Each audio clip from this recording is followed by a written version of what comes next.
What's up, everybody? All right, it's Thursday, the 27th of April. Another public rundown here. I'm a lot more chipper than I was on Tuesday. Chipper, that shows my age. That's a funny word. Happy. I'm a lot happier than I was on Tuesday. We got the rain that I wanted, and I'm going to show you the difference right here. In one night, it didn't come in fully, but we're going from 401.73 to 401.84 as of right now. That's only about an inch or so, but rising water rises fish.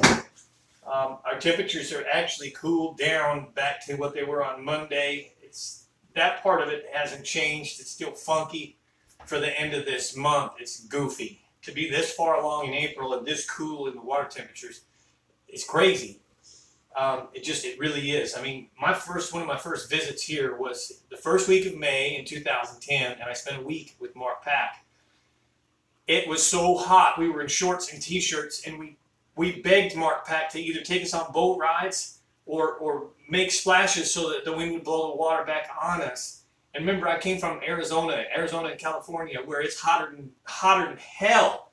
And it was that hot in May. I remember the water temperatures being 78.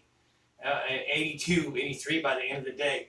That's a week away, a week and a half away, and we're 16 to 20 degrees cooler in the lake. It's off. It's definitely off. But as I started this out, I'm a lot happier. There's some topwater bites happening. Poppers, frogs, poppers on the shad spawn in the right place, not everywhere.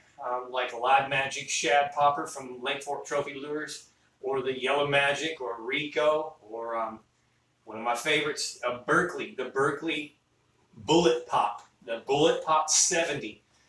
That's a good bait. Frogs are working.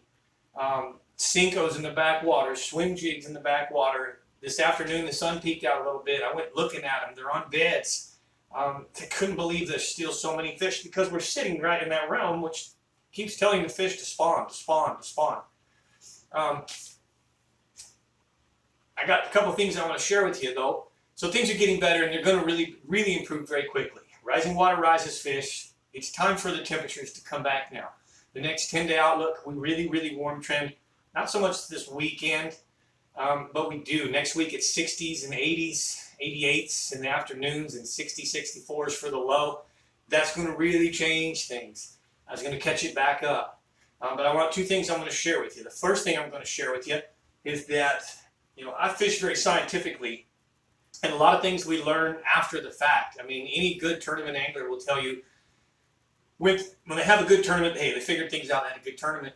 After the fact, when it's all said and done, and all the cards are on the table, they can look at what they did and what they missed, and see what other people did, and get gathered information when it's finished, and look back on the history, and you learn a lot from that. So I've had a multitude of messages from my Tuesday report when I talked about how tough it was, both here publicly and from the members only, that it's a consensus that it's tough. I had messages of homeowners telling me that 9 out of 10 boats that come by their dock when they ask them haven't been catching fish for several weeks. I have consensus, as I talked about other guides, we're all struggling, we're in the same boat, but the why? What's truly happening? Why aren't these fish eating? Shad spawn is really going crazy, and the bass aren't there chewing it up like they normally would. And so here is that why. Here's the scientific conclusion I've come to now. The bass will come in to spawn. The male comes in and digs a nest. The female comes behind with her eggs. She's waiting for that right incubation of the eggs. When the eggs get soft and gooey and ready to go, they can't be held much longer. They can't back it up. If Mother Nature stops that with cold fronts, they can only hold it for so long. We've witnessed now for 6 weeks the fish move in, get kicked out. Move in, get kicked out. Move in, get kicked out. Meaning the nests, they're on the nest, they're off the nest. They're on the nest, they're off the nest. Yes, a good majority of fish did get to spawn. There is fry. There's not as much fry as there should be by now. There's still a lot of fish trying to spawn. But here's the one thing that clicked, that made the most sense to me. One of the clients potentially public follower, members follower, Facebook follower that I have private messaged me, and he told me that he had some fish die, and he decided to catch them. Sometimes he does keep and clean the fish to eat them. He has that right to do that.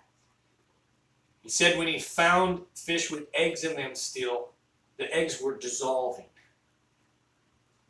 Which that's when my wheels got to turning, and I got to thinking, wait a minute. The female comes in, she doesn't spawn, she moves out, she's holding those eggs. When this happens long enough, the eggs begin to re-dissolve, reabsorb back in the body of the fish. That does happen. Well, that happened a lot this year. It's happening a lot this year. And when that's happening, number one, they don't need food.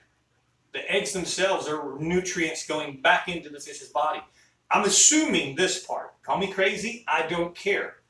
You can call me all you think. People have called me worse. They probably even don't feel good. Now when I get other guides say they're looking at them with live scope and can't get their attention, or they follow it a little bit but not much, and they're ignoring things, and they're lethargic of cold of winter when it's not cold of winter. You find them in a post-spawn conditions, post-spawn trees, where they would normally be rowdy, hungry, following baits, showing aggression, and they're lethargic. Dissolved eggs. Eggs dissolving in their bodies. They probably don't feel good. They definitely don't need to eat because the nutrients are going back into the body. All that to me come full circle, and it would kind of, at the very least, gives me an understanding of why they're not eating. Why is there not a bite out there? Okay, if you aren't looking at them, meaning you're not looking at them on the nests, you ain't catching them. You are, but you're grinding. Go throw a swim jig all day long for 3 or 4 bites all day. Where's the bite? Where's the shaft spawn bite? Where's the pull up on the blue herrings and hammer some fish? They're not eating. That's the reason why. Dissolved eggs, males are still trying to go through the motions because they're sitting in this temperature that the body temperature tells them that we're waiting on females. Where are the females? Where are the females? Right now I can go show you hundreds of males in the backwaters still sitting on beds waiting for females. Yes, quite a few fish spawn. I don't know the percentage, 35, 50, 70%. God only knows that. Maybe the biologist could study and figure it out. But there is a percentage of fish that didn't spawn, that held back, that's messed up, in other words, and it's about over anyways. Here's the over. Okay. The second thing I wanted to tell you. Caught him today. Actually caught him pretty good today. Well, started to catch him pretty good today. It was a pattern. And I've always said this. When you get a bite on something, it's a little bit of luck. You get a second bite on that same bait, and you're onto something. You get a third bite on that particular bait or pattern, or it's now a pattern. If you can take that pattern and expand it and replicate it throughout the lake, you're on fish. Okay? And so here's the deal. Remember that. First bite, you're onto something. First bite, a little bit of luck. Second bite, you're onto something. Third bite on that same bait, and it's a pattern. So this morning I was doing the typical things, throwing frogs, throwing Senkos, throwing swim jigs, covering lots of water, and then I decided to make a change. And I made the change, and within 15 minutes and 30 yards of bank, we had 4 fish. Boom, boom, boom, boom, boom, on the same bait. And it was a pattern. I call that a pattern. Proceeded to go with that the rest of the day. By that time, it was already 9:30, 10 o'clock in the morning, so potentially that bite did fade on us a little bit, and as the afternoon went, that bite wasn't as good. But it was a pattern, and I could replicate it, and I could expand it throughout the lake. And here's the deal. I'm sorry that I'm not going to tell you what that particular bait is and what that pattern is here publicly. This is definitely me going fishing for you right now. And I'm sorry to tell you that. If you want to know what that pattern is, I've got it right here. And when I finish this public rundown, as tough as everything's been, I owe it to the 300 members that I have in the members-only channel to tell them about this. And so this is your invite. If you want to know what did I do today, what was the change that I made today, what lure am I throwing, how am I throwing it, where am I throwing it, then subscribe to my members only channel, okay? Because I spill my guts over there. I give you guys good information. I try my best to make sure that you know the basic fishing report, If you want to know the juice, you need to be a member. Last Tuesday, I told the members, I'm sorry, I have no juice for you. It's the first time in a year and a half or 2 years of doing it. I didn't have anything. But right now, I've got some juice, and it's good juice. And we caught some good fish. And so, look in the description below this video. Below this video, you will see a description about the video. Scroll through the description and find the join button. Join the members only section. You can upgrade to Let's Talk Fishing, but right now, just come over and be a member. Come over and be a member. It's $4.99 a month. All right, instead of this free report that you get every 2 or twice a week, 8 reports a month, come over and get a real, more detailed report. You get 8 of them. You get 8 reports for $4.99. How many lures in your box do you got? The lures that I'm going to show the members cost 3 times what that is.